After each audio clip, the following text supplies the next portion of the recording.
안녕하세요. 당신의 피부에 광이 나는 그날까지 피부과 전문의 닥터 피부광입니다. 우리가 피부 좋은 분들 피부 보고 깐 달걀 같다 혹은 도자기 피부 같다 이런 표현 쓰죠. 이렇게 모공이 작아서 매끈한 피부를 의미하는데요. 이런 모공이 작아서 매끈한 피부 어떻게 만들 수 있을까요? 물론 여드름 흉터와 같이 큰 문제가 있는 경우는 시술의 도움을 받을 수밖에 없는데요. 오늘은 이런 시술의 도움을 받지 않고도 집에서 할 수 있는 모공을 작게 관리하는 방법에 대해서 알려드리겠습니다. 관심 있는 분들 끝까지 시청해주세요. 먼저 모공이 뭔지 알아볼게요. 그래서 그림을 보시면 이렇게 털이 피부를 뚫고 나오는 구멍을 의미하는데요. 이 그림을 보시면 털이 있고요. 그리고 모공 아래쪽으로 피지를 계속 생산해서 분비하는 피지샘이 있고요. 또 털과 이 피지샘을 전체적으로 둘러싸고 있는 어떤 피부의 조직이 있습니다. 그럼 이런 모공이 왜 커질까요? 첫 번째는 모공에 있는 털 자체가 굵을 때입니다. 당연히 털이 굵으니까 그 털을 둘러싸고 있는 구멍이 커질 수밖에 없겠죠. 그리고 두 번째는 모공 아래쪽에 연결되어 있는 피지샘의 기능이 너무 활발해서 피지 분비가 많아지면 거기부터 모공까지 지나가는 피지가 짧은 시간에 많이 지나가니까 길이 넓어지면서 모공이 넓어지게 됩니다. 다음은 모공의 입구가 막히고 그 아래쪽에서 자연스럽게 배출되어야 할 피지가 배출되지 않고 모공 아래쪽에 피지가 쌓일 때입니다. 쉽게 말해서는 여드름이 생길 때인데요. 그럼 염증이 없는 그런 좁쌀 여드름과 같은 경우는 그냥 피지 덩어리가 커지면서 물리적으로 그 모공이 지나가는 길을 옆으로 밀기 때문에 모공이 커지게 되고요. 또 염증이 동반된 여드름의 경우에는 그 염증으로 인해서 털과 피지샘을 둘러싼 우리 피부 조직이 녹아내리고 염증 반응으로 손상을 입게 됩니다. 그러니까 파괴되고 그쪽이 모공이 넓어지게 되겠죠. 또 다음은 이 털과 피지샘을 둘러싼 피부 조직이 약해질 때입니다.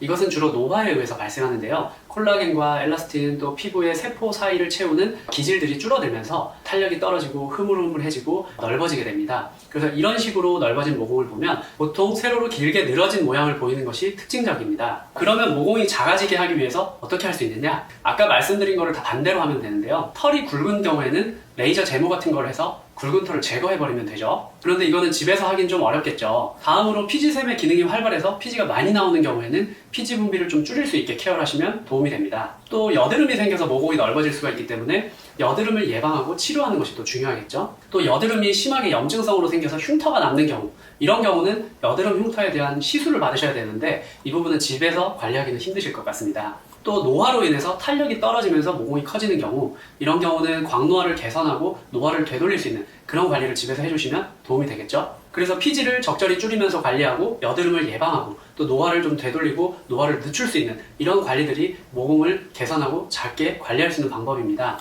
이 중에 집에서 할 수 있는 것들 제가 지금 말씀드릴게요. 집에서 모공 줄이는 7가지 방법. 첫 번째, 세안 잘하기입니다. 피부 타입에 적절한 세안제를 잘 선택하셔서 미지근한 물로 하루에 2번, 아침에 1번, 밤에 1번 이렇게 세안하시는 것이 좋습니다. 가끔 뜨거운 물로 모공을 열어주고 또 마무리하고 찬물로 모공을 닫아준다 이렇게 하시는 분들이 있는데 어차피 온도가 정상 체온으로 돌아가고 나면 그 온도에 맞는 모공 사이즈로 돌아가게 되고요. 오히려 그 과정에서 온도를 올렸다 내렸다 하면서 피부에 자극이 더 되기 때문에 좋지가 않습니다. 또 세안을 한번 할 때는 거품을 내신 후에 얼굴 전체를 손을 이용해서 1분 정도는 구석구석 빠진 곳 없이 문질문질 마사지를 해주시는 것이 좋습니다.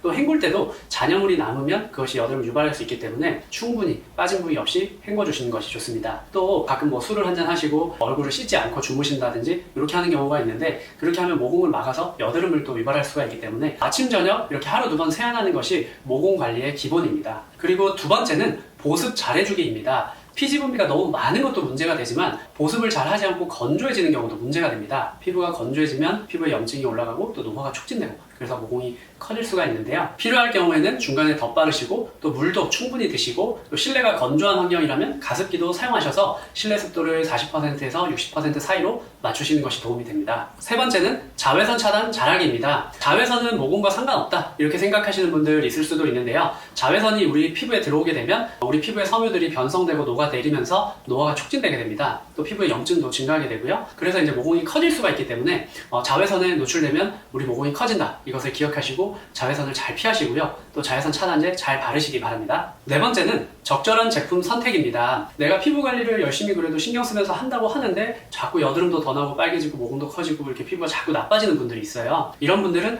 본인의 피부 타입에 맞지 않는 제품을 쓰신다거나 오히려 피부를 망치는 제품을 사용하고 있으실 수가 있습니다. 그래서 세안제나 보습제, 자외선 차단제 등 모든 제품 제품에서 넌 코메도제닉으로 여드름을 유발하지 않는 제품 선택하시는 것이 중요하고요. 또 홍조나 피부에 자극을 유발하면 피부에 염증이 생기면서 또 모공이 커질 수 있기 때문에 제가 이렇게 자막에 띄워드리는 이런 피부를 자극할 수 있는 성분들은 빠진 제품을 선택하시는 것이 좋습니다. 또 코에 블랙헤드가 많이 생겨서 접착력이 있는 코팩 제품을 사용하시거나 또 스크럽이 있는 물리적인 필링 제품을 사용하시거나 혹은 화학적으로 강한 산으로 이루어져서 필링 효과가 있는 제품을 사용하시는 경우가 있는데요. 이런 경우에는 오히려 피부에 자극이 돼서 경우에 따라 모공을 더 크게 만들 수가 있기 때문에 이런 제품은 사용하지 않는 것을 추천드립니다. 다음으로 5번째는 메이크업이 되어 있는 시간을 최소화하는 것입니다. 메이크업 제품은 대체로 그 속에 이제 유분이 좀 적당히 함유가 되어 있는 기름 성분이 많은데요. 그래서 모공 위에 기름 성분을 덮어서 모공을 막고 있는 셈이 됩니다. 그렇게 되면 모공을 통해서 자연스럽게 배출되어야 할 피지가 원활하게 배출이 안 될 수가 있기 때문에 되도록 화장을 안 하시는 게 좋고, 하신다면 최대한 두껍게 하지 마시고 좀 가볍게 하시는 것이 좋고, 또 시간을 너무 길게 하지 마시고 최대한 빨리 화장을 지우시는 것이 좋겠습니다. 다음으로 6번째는 얼굴에 손대지 않기입니다. 우리 손에는 세균이 굉장히 많은데요. 그래서 손을 얼굴에 댈 경우에는 얼굴에 이 세균을 심어주게 되고 또 손으로 피부를 만지면서 자극을 유발하게 됩니다.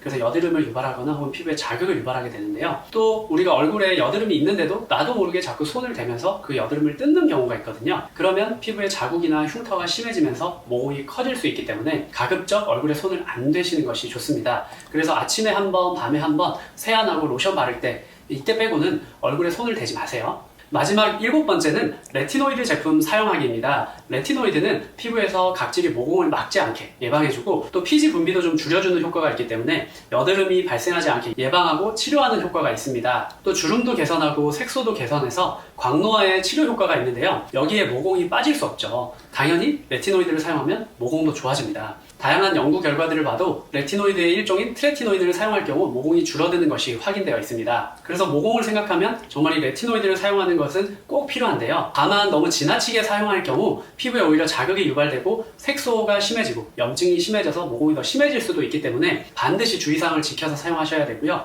밤에만 사용하시고 아침에는 사용하지 마시기 바랍니다. 모공은 유전이라고 생각해서 이거 아무리 관리해도 좋아지게 할 수 없다 이렇게 생각하시는 분들 많이 있으시죠. 물론 피부는 유전이 중요한데요. 그래도 좋은 피부를 타고났지만 술 많이 드시고 담배 피고 안 씻고 보습 안 하고 얼굴에 있는 거 막 뜯고 햇빛 많이 보고 이런 식으로 피부에 안 좋은 것들이 많이 작용하다 보면 좋은 피부도 안 좋은 피부가 될 수 있어요. 그리고 또 애초에 안 좋은 피부를 타고나신 분들이 관리도 안 한다. 그럼 정말 피부가 망가질 수가 있겠죠. 그래서 우리 닥터 피부강의 구독자 여러분들은 제가 말씀드린 것들 잘 지켜서 실천하시면서 모공도 작게 관리하시는 그런 구독자님들 되시기 바랍니다. 이상 당신의 피부에 광이 나는 그날까지 피부과 전문의 닥터 피부강이었습니다. 이번 영상이 도움이 되신다면 구독, 좋아요, 알림 설정 부탁드립니다.